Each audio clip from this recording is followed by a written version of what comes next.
नमस्कार, स्वागत है आपका एबीपी न्यूज में। आपके साथ मैं हूं नेहा पंत। वक्त हो गया है बड़ी बहस का। दिल्ली गैंगरेप केस के मुख्य आरोपी राम सिंह का शव आज सुबह तिहाड़ जेल से मिला है। सरकारी सूत्र बता रहे हैं कि राम सिंह ने खुदकुशी की है, लेकिन राम सिंह का परिवार हत्या का आरोप लगा रहा है। केंद्रीय गृह मंत्री सुशील शिंदे ने इसे सुरक्षा में बड़ी चूक बताया है। बड़ा सवाल यह है कि तिहाड़ में इस लापरवाही का जिम्मेदार कौन है।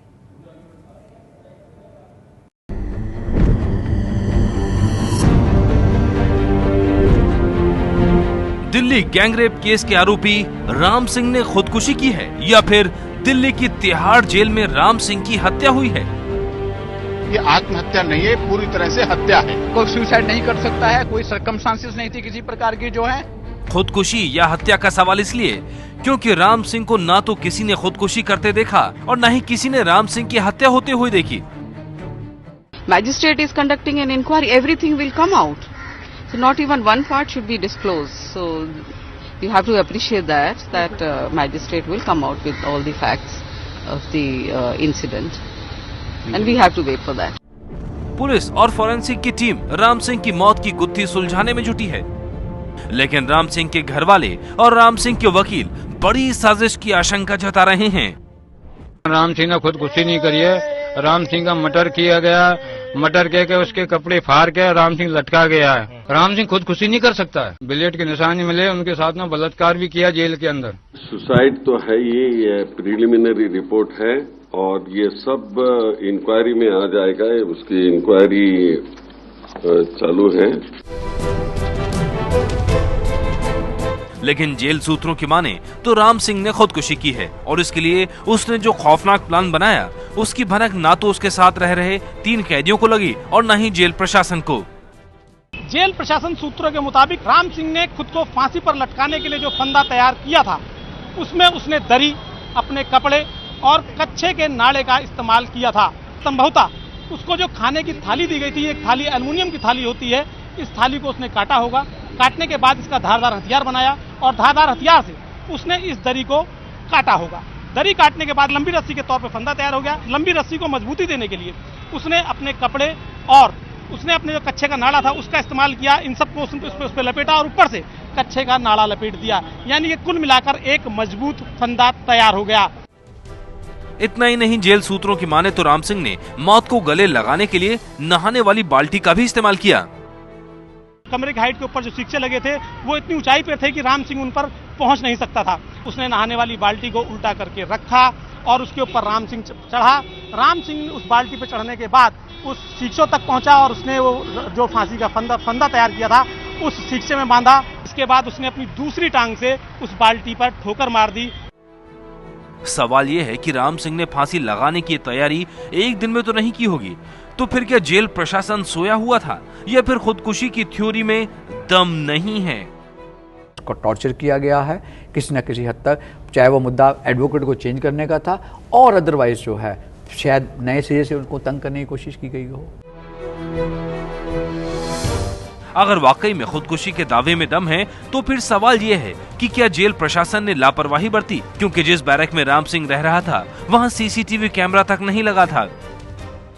राम सिंह जब पहले दिन तिहाड़ जेल पहुंचा था तो उसके ऊपर कुछ कैदियों ने हमला कर दिया था। इसके बाद तिहाड़ जेल प्रशासन ने राम सिंह को जेल नंबर 3 के एक अति सुरक्षित वार्ड की सेल में रख दिया था। हालांकि तिहाड़ जेल प्रशासन को ऐसा भय था कि वो कहीं आत्महत्या न कर ले, लेकिन तिहाड़ जेल प्रशासन ने संभवतः इसके लिए कोई कदम नहीं उठाए कि उसके मेंटल डिप्रेशन को किसी तरह से दूर कराया जा सके। सवाल ये है कि जेल में राम सिंह पर नजर रखने के लिए सीसीटीवी कैमरे क्यों नहीं थे? खुदकुशी की आशंका पहले से थी तो लापरवाही क्यों बरती गई? साथ रह रहे 3 और कैदियों ने कोई आवाज कैसे नहीं सुनी? जब गार्ड ड्यूटी पर था तो फिर घटना के वक्त वो कहाँ था? राम सिंह जिस सेल में तैनात था उसी जैसी 25 और सेल उस वार्ड नंबर 2 में थी।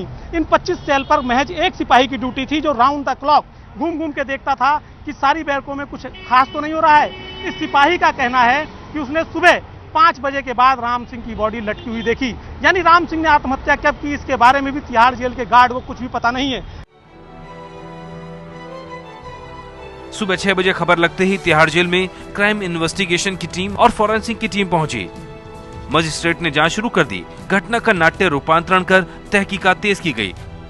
लेकिन दिल्ली की जिन मुख्यमंत्री शीला दीक्षित के पास राज्य का गृह विभाग है और जेल जिनके अधीन आता है, दोपहर तक वो यही कहती रही कि उनको घटना के बारे में कुछ ज्यादा नहीं पता। प्रिलिमिनरी लेवल पे कोई इन्फॉर्मेशन आप से आई है तिहाड़? मुझे कुछ नहीं मालूम है। सवाल ये है कि देश की इतनी बड़ी जेल में कैदी की मौत हो जाती है और ना तो जेल प्रशासन को और न ही सरकार को इस बात की भनक लगती है कि कैदी की मौत कैसे हुई। हालांकि मामले की न्यायिक जांच और स्थानीय पुलिस और तिहाड़ जेल की आंतरिक जांच तीनों ही चल रही हैं। इन तीनों जांच रिपोर्टों के आने के बाद ये तय हो पाएगा कि राम सिंह ने खुदकुशी की है या उसकी हत्या हुई है।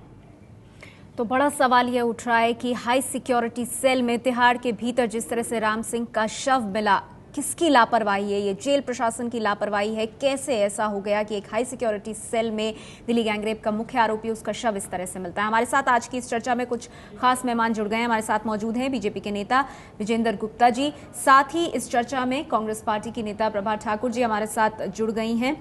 आपको बता दें कि दिल्ली गैंगरेप केस के जो और आरोपी हैं, 2 और आरोपी अक्षय ठाकुर और विनय शर्मा, उनके वकील एपी सिंह साहब हमारे साथ इस चर्चा में मौजूद हैं। साथ ही सामाजिक कार्यकर्ता कविता श्रीवास्तव जी इस चर्चा में हमारे साथ जुड़ गई हैं। उत्तर प्रदेश के पूर्व डीजीपी केएल गुप्ता साहब भी इस चर्चा में हमारे साथ मौजूद हैं। आप सबका स्वागत है। और साथ ही आपको बता दें हमारे साथ वकील अशोक अरोरा जी भी इस चर्चा में मौजूद हैं। चर्चा की शुरुआत मैं आपसे करना चाहूंगी।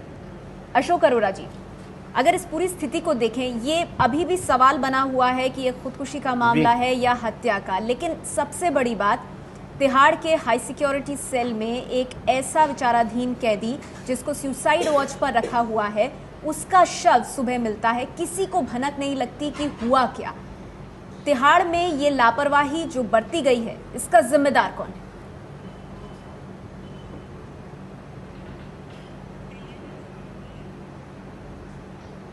नेहा, आप मेरे से बात कर रहे हैं? जी अशोक अरोरा जी, मेरा आपसे सवाल। हेलो नेहा जी, क्या नेहा मेरे से बात कर रहे थे? Sorry, I lost link with you.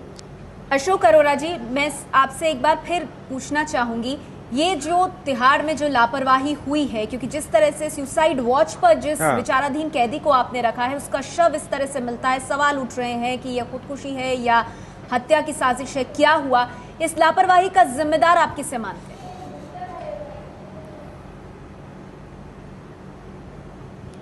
Definitely इसको एडमिनिस्ट्रेशन में एक इंक्वायरी तो होनी चाहिए कि किसने किस लापरवाही की वजह से ये हुआ है। अगर सुसाइड है तब भी ऐसे कैदी को मैं समझता हूं कि जो प्रोपेंसिटी होती है, कई बार ऐसा जैसे पब्लिक प्रेशर था और ये सब था, एक जो गिल्ट हो जाती है, कई बार क्रिमिनोलॉजी में एक टर्म आती है, एक एक्यूज को गिल्ट हो जाती है। जब गिल्ट हो जाती है तो गिल्ट से, जबकि ये बहुत ही कम होता है, लेकिन कई बार इस गिल्ट की वजह से आदमी सुसाइड कर लेता है। जी, आप कह रहे हैं कि आत्मग्लानि की भावना से, लेकिन चाहे खुदकुशी हो या फिर हत्या जिसकी आशंका कम से कम राम सिंह का परिवार जता रहा है, बावजूद इसके क्योंकि ये जेल के भीतर हुआ है, इसीलिए सवाल खड़े होते हैं कि उस वक्त जेल प्रशासन क्या कर रहा था। प्रभा ठाकुर जी, आपसे जानना चाहूंगी, ये बड़ा सवाल सामने उठता है कि तिहाड़ जैसी जानी मानी जेल और खासकर हाई सिक्योरिटी सेल जहां पर ये घटना हुई है, शव मिला राम सिंह का, जेल प्रशासन उस वक्त क्या कर रहा था?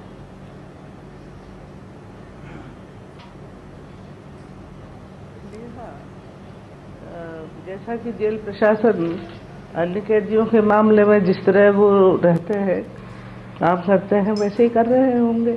अब रात को कौन कैदी उठ करके आधी रात को किस तरह उसने, जिस तरह टीवी पे मैंने सुना कि दरियों के सूत से और कमीज से मिला के फंदा तैयार किया, तो मतलब बड़ी मुश्किल से किसी न किसी तरीके से किया और वो फांसी से झूल गया।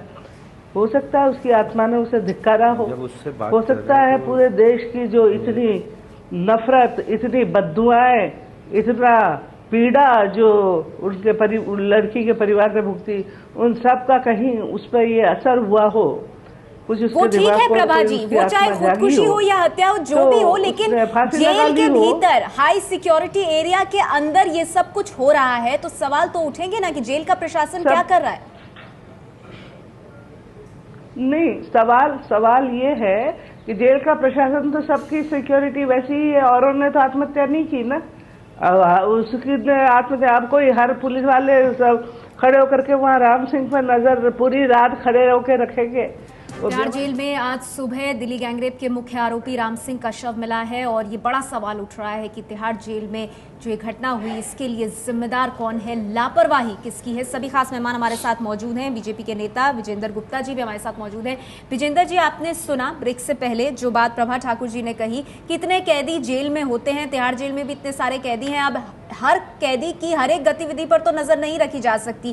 क्या यही बात कह के जेल प्रशासन अपनी जिम्मेदारी से बच सकता है? मैं इस बात से बिल्कुल सहमत नहीं हूं। फिर तो दिल्ली में 2 करोड़ लोग हैं, देश में 120 करोड़ लोग हैं, सबका तो ध्यान नहीं रखा जा सकता। तो कत्ल होंगे, हत्याएं होंगी, लूटा जाएगा। ये कौन सा प्रशासनिक व्यवस्था का तरीका हुआ चलाने का? रात के सन्नाटे में कोई बाल्टी को लात मारता है, कितनी जोर की आवाज होती है। वहां पर तैनात सिक्योरिटी गार्ड, क्या उन तक आवाज नहीं गई होगी? कितनी बड़ी लापरवाही का मामला है ये जेल प्रशासन की। मैं समझता हूं जो लोग भी अगर उनके पक्ष में बात करते हैं तो शायद वो प्रशासन की लचर व्यवस्था को और लचर बनाने की ओर बढ़ रहे हैं। इसका मतलब यह है कि जेल के अंदर एक कैदी दूसरे कैदी की हत्या कर देगा।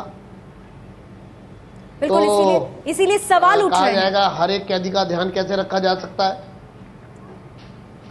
विजेंद्र जी, गंभीर मामला हमारे साथ यूपी के पूर्व डीजीपी, साधारण मामला नहीं है जी बिल्कुल, हमारे साथ उत्तर प्रदेश के पूर्व डीजीपी केएल गुप्ता साहब भी मौजूद हैं। हम उन्हीं से जानने की कोशिश करते हैं। गुप्ता साहब, ये बताइए, जो जिस तरह से इस केस में पूरी जो जानकारी है धीरे धीरे सामने आ रही है, उसको आप किस तरह से देख रहे हैं?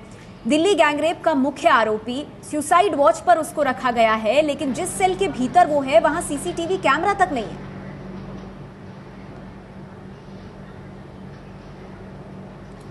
जी, मुझे भी बड़ा ताज्जुब हुआ कि ये कैसे हाई सिक्योरिटी प्रिजन, उसकी डेफिनेशन क्या है? क्या उसमें सीसीटीवी कैमरा होना चाहिए? उसके पीछे कितने गार्ड होना चाहिए उनको वॉच करने के लिए? उसके साथ जो साथी रखे जाएं, कोई उसके वो तो नहीं कि दुश्मनी मानते हो, उसी के अगर क्राइम से संबंधित हो सकता है गुस्से में आकर उसका मारने का प्रयास करें कि तुमने हमें फंसा दिया।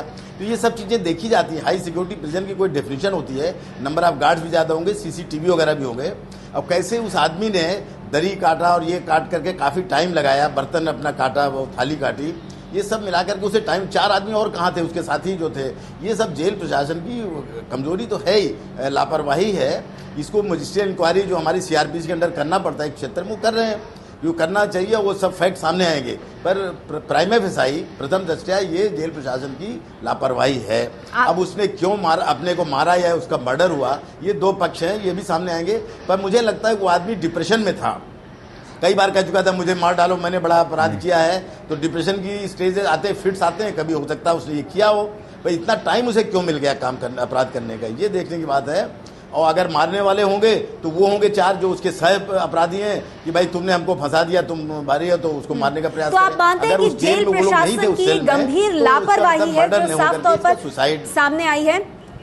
हमारे साथ सामाजिक कार्यकर्ता कविता श्रीवास्तव भी मौजूद हैं। कविता जी, आपको क्या लग रहा है जिस तरह से राम सिंह का शव मिला तिहाड़ जेल में, ये जेल प्रशासन की लापरवाही को सामने लाता है? बिल्कुल, ये इतनी सीरियस गंभीर लापरवाही है। हमारा प्रीमियर जेल इंस्टीट्यूशन में अगर हम एक कैदी को सुरक्षित नहीं रख सकते, खास तौर से जब इतना हाई प्रोफाइल केस चल रहा है, ये तो मुझे तो ये कहानी गले नहीं उतर रही कि उसने काटा दरी को और उसके ऊपर अपनी शर्ट डाली और उसने थाली से एक शार्प इंस्ट्रूमेंट बनाया। भाई ये तो बिल्कुल भी नहीं समझ में ना गले उतरती, ये तो पूरी लीपाप होती है। दिस इज सो सीरियस और इसका इम्पैक्ट इतना सीरियस इस ट्रायल पे पड़ने वाला है। यू नो, ये मैंने जिस चीज़ के लिए fair trial fast track court, पूरा मैंने कितने लोगों की उसमें इमोशंस जुड़े हुए थे, कितने दिन सड़कों पे निकाले।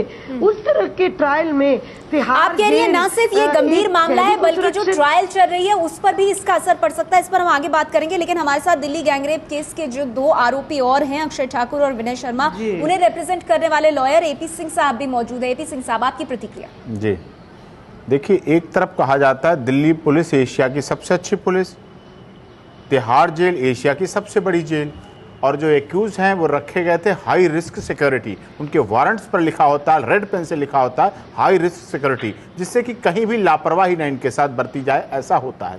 कोर्ट प्रोसीजर है, सीआरपी का प्रोसीजर है, जेल मैनुअल है, लॉ है, आईपीसी है, सीआरपीसी है, सब जगह ये बात ठीक है। लेकिन जब एक ट्रायल चल रहा है तब उस दौरान उनको सिक्योरिटी क्यों नहीं प्रोवाइड की गई? आपने देखा जब हम कोर्ट में पेश होते तो 100 पुलिस वाले उनके आगे और 100 पुलिस वाले पीछे होते थे कोर्ट में पेश होने के लिए, कमरे तक भेजने के लिए, अदालत तक भेजने के लिए, जहां जज साहब हैं, कोर्ट स्टाफ है और उनके डिफेंस काउंसिल है। वहां तक लाने के लिए आप 200 पुलिस वालों की फौज भेजते हैं। वो क्या है? आपके पास पुलिस है, इसका मतलब फालतू है, निश्चित तौर पर हो गया। दूसरी बात आपका, जैसे प्रभा जी ने कहा है, सिस्टम है, कहां कहां लगा दें, कहां कहां देख लें। ये हाई रिस्क सिक्योरिटी की शायद डेफिनेशन वो नहीं जानती हैं, वो सेंसेशनल मैटर को नहीं जानती हैं, उनकी नहीं समझ है कि इस केस पर वर्ल्ड की निगाह है, वर्ल्ड देख रहा है पूरा इस केस को। बनाते हैं। प्रभा ठाकुर जी, आपसे जानना चाहूंगी, बाकी सभी मेहमान आपकी इस बात से बिल्कुल इत्तेफाक नहीं रखते, सबका मानना है कि जेल प्रशासन की एक बड़ी चूक है। और एक बात और, दिल्ली की मुख्यमंत्री शीला दीक्षित जब दिल्ली गैंगरेप का मामला हुआ उन्होंने कहा दिल्ली पुलिस हमारे अधीन नहीं है, अब हम कैसे जवाब दे हुए। जो जेल प्रशासन है वो तो दिल्ली सरकार के अधीन आता है, मुख्यमंत्री शीला दीक्षित को जवाब देना चाहिए इस पर।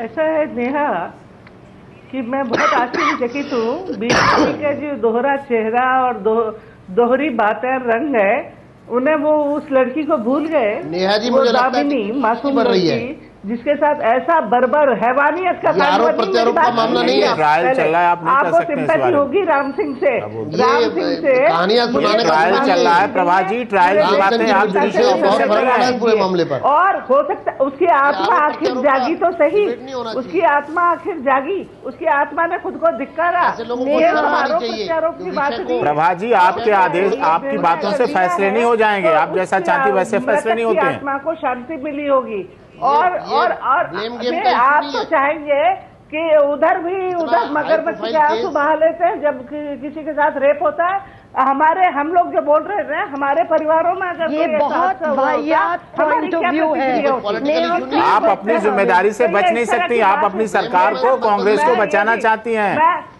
इसमें जिम्मेदारी नहीं, उन तमाम छात्रों को शांति मिली होगी, सुकून मिला होगा जिन्होंने इतना आंदोलन किया कि कुछ नहीं तो भगवान ने तो उनकी सुनी, एक न्याय मिला है कहीं उस लड़की को। अब जो चूक रही है कि क्या भूल रही है, आप इसी तरह सभी हत्याओं के लिए मानेंगे इस बात को?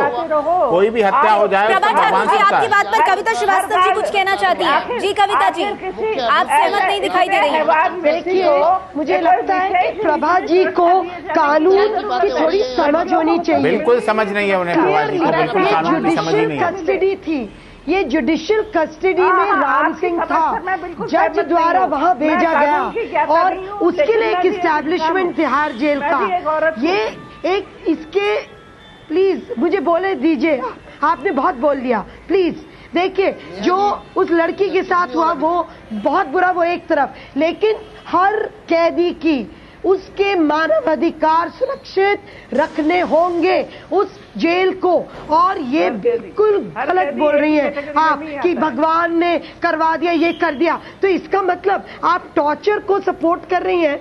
आप हर तरह के जो जेलों के अंदर गलत कार्य होते हैं आप उनको सपोर्ट करेंगी क्योंकि कोई ना कोई उससे कोई जस्टिस हो रहा है। जी, आई थिंक हमको जवाब चाहिए कि हमको जवाब चाहिए कि हुआ क्या। राम सिंह जी, आपको जानकारी नहीं बिल्कुल कानून की है। बीच में इतना बड़ा रोड़ा, ये तो बिल्कुल नॉट एक्सेप्टेबल। ठीक है कविता जी, आपने अपनी बात रखी, इसको मैं आगे बढ़ाऊंगी, बाकियों के पास भी आऊंगी, लेकिन हमारे साथ पूर्णिमा आडवाणी जी भी जुड़ गई हैं। पूर्णिमा आडवाणी जी, बड़ा सवाल उठ रहा है कि तिहाड़ में जिस तरह से राम सिंह का शव मिला है, ये लापरवाही जो हुई है जेल प्रशासन की, ये गंभीर सवाल अपने आप में खड़ा करती है, आप क्या कहेंगे?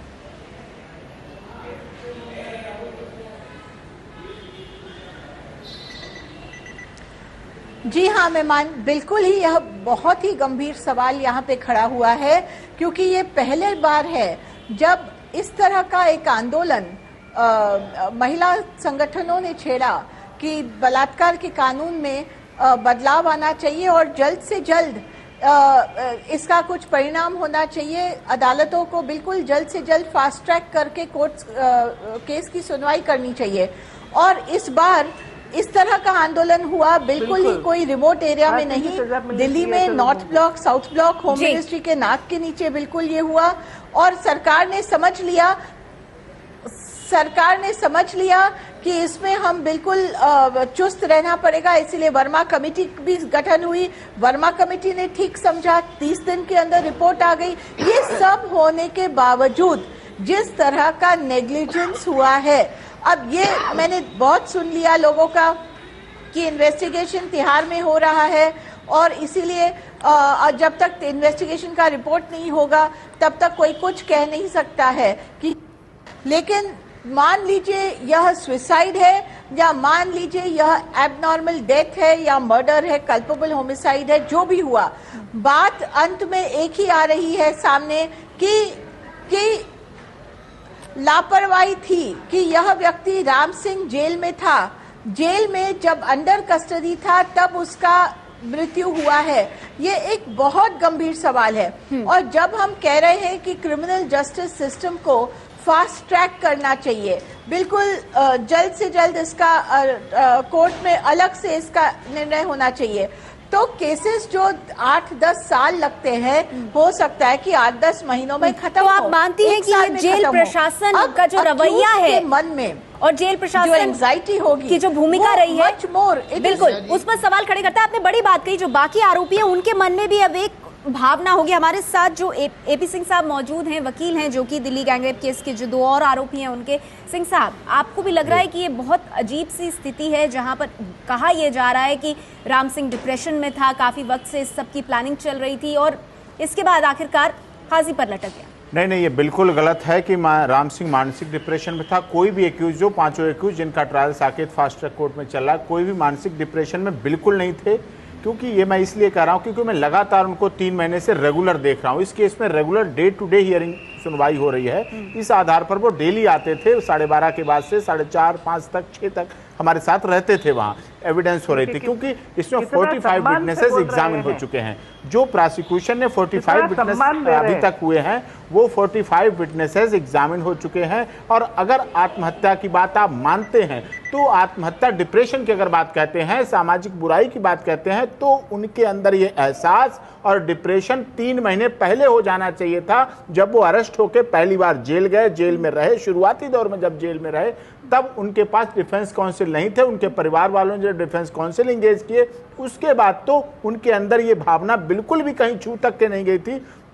उनके चेहरों के हाव भाव बदल चुके थे, उन्हें बिल्कुल न्याय प्रणाली पर भरोसा था, उन्हें अपने जज पर भरोसा था, किसी तरह की वायलेंस जेल के भीतर, क्या कुछ इस तरह की बात बिल्कुल जेल के प्रभाजी, आप सुनिए, आपको कानूनी बात बिल्कुल नहीं आती। मुझे बड़े अफसोस के साथ कहना पड़ रहा है, आप लीगल बातें नहीं जानती हैं। आप समझती हैं राजनीतिक स्टेज है, यहाँ भाषण की बात नहीं है, ट्रायल का मामला है। It is a serious offence. ये जेल के अंदर आपकी सरकार ने, आप जो दिल्ली सरकार आप कहती हैं, आप सुनिए, आप सुनने की आदत डालिए। जेल प्रशासन आपका दिल्ली सरकार के अधीन है और दिल्ली सरकार की मुखिया शीला दीक्षित है। आप उनको इस तरह से नहीं बचा सकती हैं। आप सुनिए, यहाँ संसद नहीं है, ये कोर्ट के मैटर होते हैं, इनमें आप समझिए इस बात को। आपने जेल से, जेल आपकी है, जेल में आपने सुरक्षा नहीं कर पाई उस मुलजिम की। आप क्या सुरक्षा करेंगी देश की? आप क्या प्रदेश की सुरक्षा करेंगे? लड़कियों की क्या सुरक्षा करेंगी? बच्चों की क्या सुरक्षा करेंगे? एपी सिंह साहब, आपसे जानना चाहूंगी, जिस तरह से राम सिंह का शव तिहाड़ में आज मिला, सवाल ये भी उठ रहे हैं कि क्या किसी तरह से बाकी कैदियों द्वारा हिंसा या फिर टॉर्चर की इन आरोपियों के साथ ऐसी भी कुछ जानकारी आपके पास आई? नहीं, बिल्कुल इस बात में जानकारी नहीं। शिकायत थी इस बात से की शिकायत थी कि जेल में जो अदर इनमेट्स हैं और जो अदर पुलिस ऑफिसर्स हैं, जेल के ऑफिसर्स हैं, उनके द्वारा टॉर्चर किया जाता है। यहाँ तक कि सेक्सुअल असॉल्ट की बातें भी हमारे एक्यूज के साथ होती थी, राम सिंह के साथ होती थी, जो और दूसरा एक्यूज अक्षय ठाकुर और विनय शर्मा उनके साथ भी ऐसा। इस बाबत हमने कंसर्न कोर्ट, जब बिफोर द मेट्रोपॉलिटन मजिस्ट्रेट नम्रता अग्रवाल थी, उनके सामने भी बात रखी थी, और जो इस समय फास्ट ट्रैक कोर्ट में ट्रायल चल रहा है वहां भी हमने इस बात की रिटन कंप्लेंट दी थी उनको, लेकिन उन्होंने उससे रिपोर्ट मंगाई थी, लेकिन उसके बाद उस पर कोई बहुत बड़ा ध्यान, हालांकि आज राम सिंह के जो वकील हैं वीके आनंद, वो हमारे साथ मौजूद थे साक्षात कार्यक्रम में। वहां पर उन्होंने कहा था कि किसी तरह का कोई टॉर्चर राम सिंह के साथ नहीं था, वो शुक्रवार तक बात करे तो बहुत खुश था, और ये सिर्फ एडवोकेट को हटाने का जो प्रेशर था वो जेल प्रशासन की ओर से था। नहीं, ऐसी बात से, इस बात से मैं पूरी तरह सहमत नहीं हूँ, क्योंकि फ्राइडे को वो हमारे साथ था, सभी 5 हमारे साथ होते थे, शाम 7:30 बजे तक थे। वो ठीक थे और खुश थे, अपने ट्रायल से खुश थे, डिफेंस काउंसिल से खुश थे, और बाकायदा उन्हें लग रहा था कि उनके साथ न्याय होगा और उन्हें जस्टिस मिलेगा इस बात में, और स्पीडी ट्रायल चल रहा था, इस बात से भी खुश थे। लेकिन जो उनके साथ हुआ वो इंसान, बात यह आती है कि आपने दिल्ली प्रशासन ने, दिल्ली जेल ने, पुलिस प्रशासन ने अपने उनके जो ह्यूमन राइट हैं, उन ह्यूमन राइट को रोका, उनके ह्यूमन राइट्स को उनको बना के रखा, उनको वायलेट क्यों होने दिया, किस तरह से ह्यूमन राइट वायलेशन? क्या ये जो हुई है जो घटना, उसके बाद जेल प्रशासन के लिए भी एक बड़ा सबक इससे निकलता है? क्योंकि अभी दिल्ली गैंगरेप के और आरोपी भी हैं जो कि विचाराधीन कैदी हैं। अब वो बिल्कुल डरे हुए हैं, जो अन्य आरोपी हैं बिल्कुल डरे हुए हैं। देखिए, जो भी हाई रिस्क प्रिजनर होते हैं उनके लिए स्पेशल सिक्योरिटी एक रखनी होती है, इसमें कोई डाउट नहीं है, और इसकी इंक्वायरी होनी चाहिए। लेकिन 2 बातें मैं समझता हूं कि आपको जरूर समझनी चाहिए। पहली बात तो कुछ लोगों को ये अंदेशा है कि ट्रायल पे कुछ फर्क पड़ेगा, वो आप समझ लीजिए नेहा जी, ट्रायल पे कुछ फर्क नहीं पड़ता। ये क्रिमिनल लॉ समझें आप, अगर 4 एक्यूज्ड हैं, एक अपना सुसाइड कर लेता है या उसकी हत्या हो जाती है, कुछ भी होता है, तो उससे बाकी ट्रायल पे कोई फर्क नहीं पड़ता है। ये बिल्कुल क्लियर बात है। दूसरी बात आपको ये जाननी चाहिए कि जो कई बार ऐसा होता है कि एक्सट्रीम गिल्ट की वजह से आदमी सुसाइड कर लेता है, ये क्रिमिनोलॉजी में ये भी आता है, जबकि ये बहुत ही रेयर होता है। इस केस में but still there are chances कि एक्सट्रीम गिल्ट की वजह से आदमी सुसाइड करता है।